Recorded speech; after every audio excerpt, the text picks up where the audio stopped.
They thought the Africans were broken, silent, defeated, packed into the belly of a ship where hope went to die. But on a cold night in November 1841, that silence turned into thunder, and for the first time in American history, enslaved Africans took control of an entire slave ship, not for escape, not for chaos, but for freedom and for justice America refused to give them. This is the rebellion they never told you about, the revolt so successful. It forced governments to negotiate with the very people they once branded as property.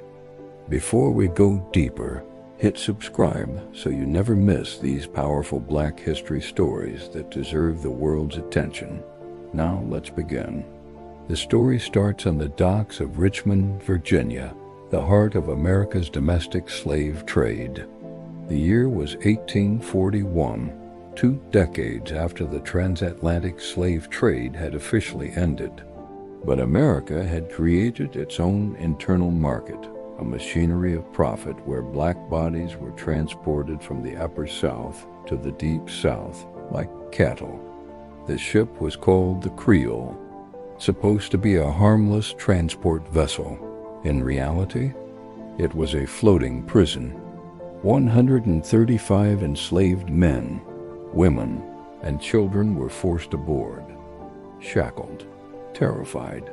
Many of them had already been sold away from their families, a strategic method used by slave traders to crush the human spirit.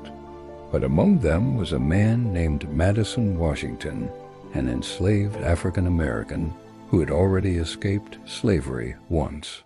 He was tall, powerful, and carried the quiet fire of a man who refused to bow. Washington had no intention of leading a revolt. Not at first. He simply wanted to survive the trip to New Orleans and somehow secure freedom again. But then something changed. As the Creole drifted farther from the coast, whispers moved through the hold.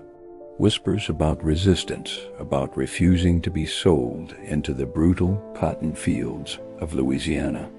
Whispers about dying free rather than living enslaved. Some had heard legends of previous rebellions, Nat Turner's uprising, revolts from Jamaica to Haiti.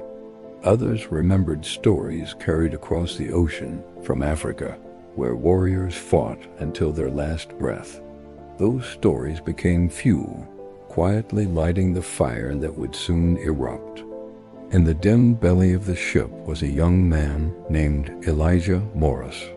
His wrists were scarred from being chained too tightly, and he struggled to breathe in the overcrowded space. The ship creaked in the darkness, the smell of sweat and fear heavy in the air. He whispered to Madison Washington, "If we don't fight, we'll never see daylight again." Washington didn't respond immediately. He knew the price of rebellion. He knew the violence America unleashed on those who dared to resist. But then he heard the sound that broke him, a child crying for her mother, who had already been sold away. A sound so small and fragile, yet filled with more pain than any grown man could carry. That was the moment he made his decision. The plan was simple and impossibly dangerous. They would wait for the right storm, a real storm, to shake the ship. When the sailors were distracted, when the guards were off balance, when chaos ruled the sea, they would rise. It took days, days of hunger, days of fear, days of listening for any signal from the sky. And then it came. A violent storm cracked open the night sky. Thunder boomed. Waves slammed against the Creole, tossing it like a toy. The enslaved passengers felt the ship tilt, rock, and lurch. They knew their moment had come. Madison Washington rose in the darkness. "Elijah," he whispered. "Tonight." The storm howled. The ship groaned. Lightning flashed and revealed the guards scrambling on deck. Washington and a group of men used tools they had secretly hidden, scraps of iron, loose boards, anything sharp enough to become a weapon. They moved quickly, silently, coordinated like soldiers trained for war. When the first guard descended the stairs into the hold, Washington met him at the bottom with a single blow. The guard collapsed. The second one rushed in, shouting. Elijah struck him hard enough to knock him out cold. The revolt erupted like a storm inside the storm. Footsteps thundered, screams echoed. The enslaved rose with the fury of generations. The crew fought desperately, but the Africans fought harder. Years of pain, chains, lashes, and stolen lives turned into strength they didn't know they had. Madison Washington burst onto the deck, rain pouring down his face, lightning carving sharp lines across the sky. He confronted the ship's first mate, Zephaniah Gifford, who raised his pistol. Washington didn't flinch. He charged. The two collided violently. The pistol dropped. The waves roared louder than their struggle. Moments later, Gifford lay defeated. The storm slowed, the fighting stopped, and silence fell. Not the silence of fear, but the silence of victory.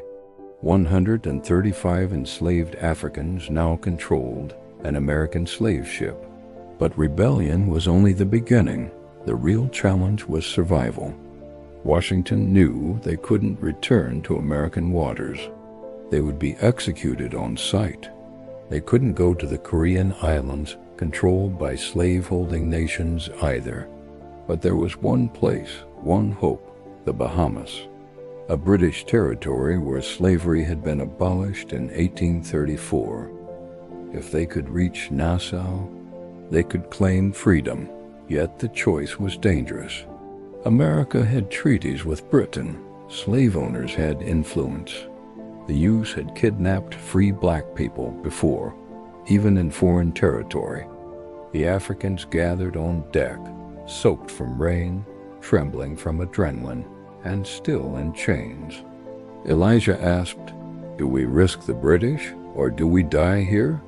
Madison Washington stepped forward, his voice steady, his resolve unshakable. "We sail to freedom," he said, "no matter the cost." And with that, the Creole, once a vessel of human suffering, turned its bow toward liberation. The journey to Nassau was quiet, tense, filled with fear that American ships might appear on the horizon. The Africans guarded the remaining crew, not out of cruelty, but out of survival. No one knew what the British would do. Some hoped, others prayed. Hours passed, then days. Then finally land appeared. A ring of green, palm trees swaying. Nassau. Britain's law said any enslaved person who stepped onto British soil was free. But American politics often contradicted that. Still, hope surged. As the Creole entered the harbor, British officials approached. They boarded the ship, examined the situation, and listened to the African story in shock. And then a British commander said the words that changed everything. "These people are not slaves. They are free under British law. Freedom, a word heavy enough to break a kingdom." But America didn't agree. The U.S. demanded the return of the property, human beings they had already brutalized. They pressured Britain. They sent diplomats. They threatened consequences. And Britain responded, no. The Africans were taken ashore. Thousands of black Bahamians gathered at the port, cheering, singing, crying. A celebration erupted so loud that American sailors reportedly covered their ears. One by one, the rebels walked into history. One by one, they stepped onto soil where chains held no power. And for the first time, they breathed as free people. But the story wasn't over. America wanted revenge. And in Part 2, the consequences of this rebellion will shake nations. The moment the Creole Africans seized the deck of the slave ship, the world changed.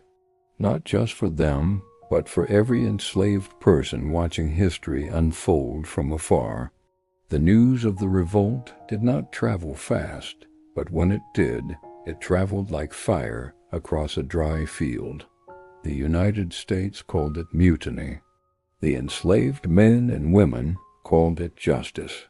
And the governments of the Caribbean realized they were now trapped in the middle of a political storm bigger than any of them had expected. As the Creoles sailed toward the Bahamas, under the control of the rebels, tension sat thick in the salty air. Some of the white crew members trembled, certain they were going to be killed, but that wasn't the aim. The rebels had made one thing clear: they weren't murderers. They were people fighting for the right to breathe free air. But one fear sat deeper than all others. What would happen when they reached land? Would the British honor their promise of freedom? Would America demand that the British return them? Or worse, would another fight break out? The captain of the ship, still alive but injured, sat in the corner watching the rebels coordinate navigation with unexpected discipline. Men who had been changed days ago were now giving orders on the deck. Women who had been locked in the hold were now helping to ration food. Even children, finally unchained, walked the deck under the sun, some seeing the open ocean for the very first time without fear. When they finally saw the faint outline of Nassau on the horizon, the rebels knew that the most dangerous part of their journey had not yet begun. Reaching land meant facing the governments that ruled it, and land could either mean freedom or another prison. The moment the Creole anchored near the Bahamas, American officials in the region rushed forward. To them, the enslaved Africans were property that had been stolen, an idea as absurd as it was violent. They demanded that the British authorities board the Creole immediately and return the rebels to American custody. The British listened, but they were not moved. Under British law, anyone who touched British soil or British water became free. This meant every enslaved person aboard the Creole was already legally free the moment the ship drifted into the harbor. American agents were furious. They called it theft. They called it piracy. They insisted that the rebels were dangerous. The British governor simply asked, "Dangerous to whom?" As crowds gathered at the port, whispers spread across Nassau. A slave ship had arrived. But this time the enslaved people were in control. Hundreds of Bahamians rushed to the docks, shocked, thrilled, and ready to witness history with their own eyes. For many, this moment was personal. Their own parents, grandparents, or great-grandparents had once been enslaved. Now they watched people like themselves step into the sunlight as free men and women. But amid the celebration, the rebels remained cautious. They had survived too much to trust easily. They feared a trap, that maybe the British would hand them over. But when the British Navy officers boarded the ship, they didn't bring chains. They didn't bring weapons raised. They brought translators, documents, water, and a simple declaration: "You are free under the laws of the British Empire." Some of the men cried. Others fell to their knees in disbelief. One woman pressed her forehead to the ship's railing, whispering a prayer of gratitude. For the first time in their lives, they were human in the eyes of the law. The United States still demanded that at least the leaders of the revolt be surrendered. They wanted the rebellion punished. They wanted to make an example out of the men who had dared to rise against them. But the British refused, and in refusing, they forced America into an international crisis. The U.S. government accused Britain of interfering with American property rights. Britain countered that human beings were not property. The argument shook the political world.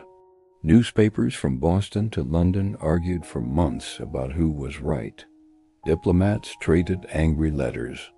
Some feared that this single revolt might ignite a war between the two nations. But as politicians argued, the Creole Africans stepped onto land one by one and breathed freedom as if it were the first real breath of their lives. At first, they were taken to a courthouse in Nassau so officials could register their names, ages, and testimonies.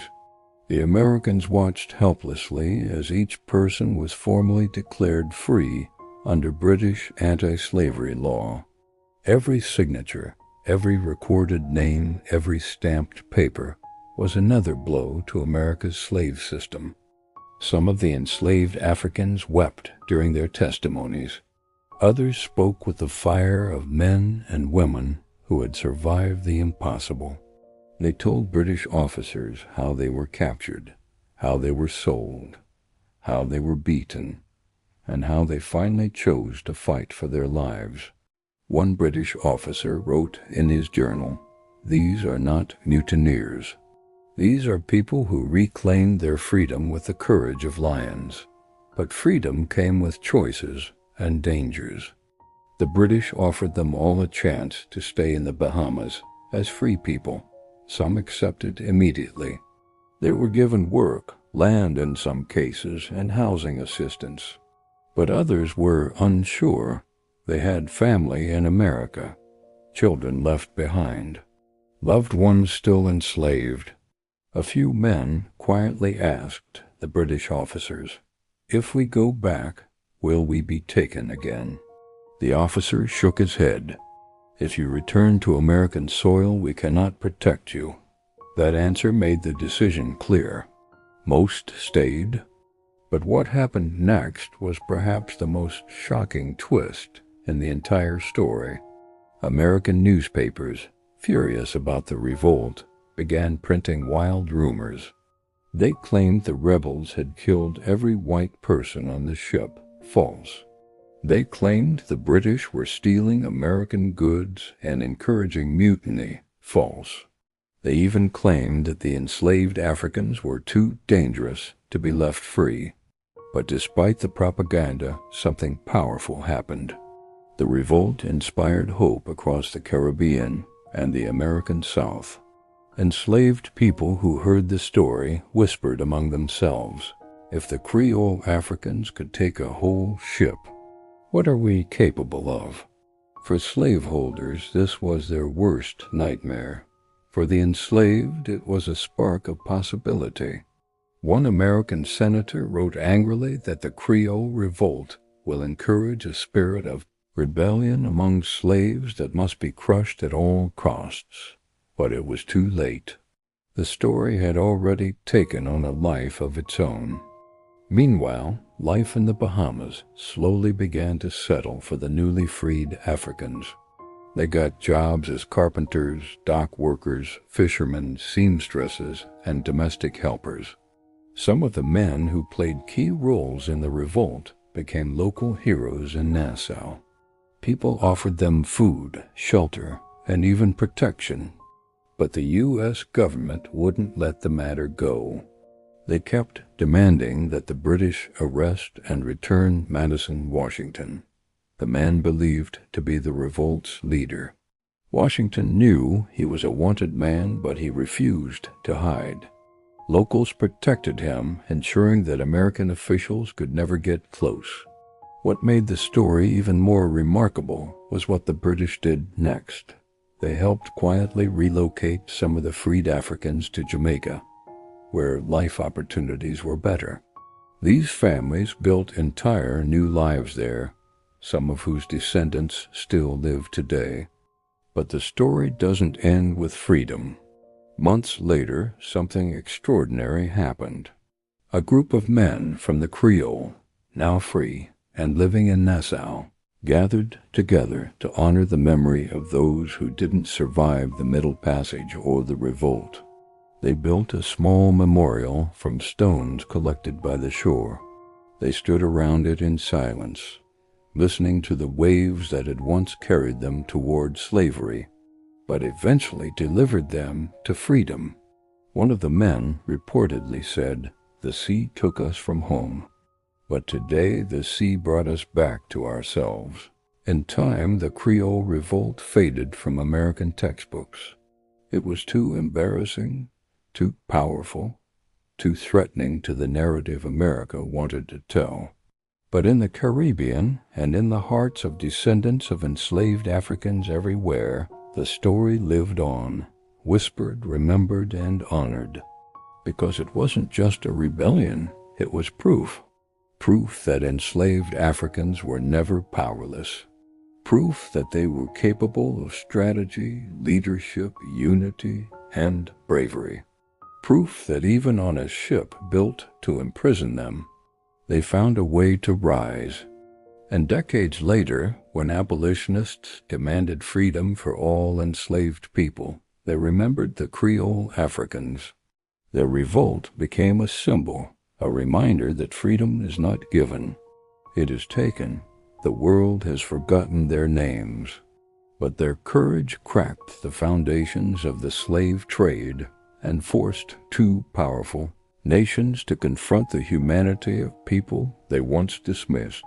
Their story reminds us, even in chains, a person's spirit can remain unbroken.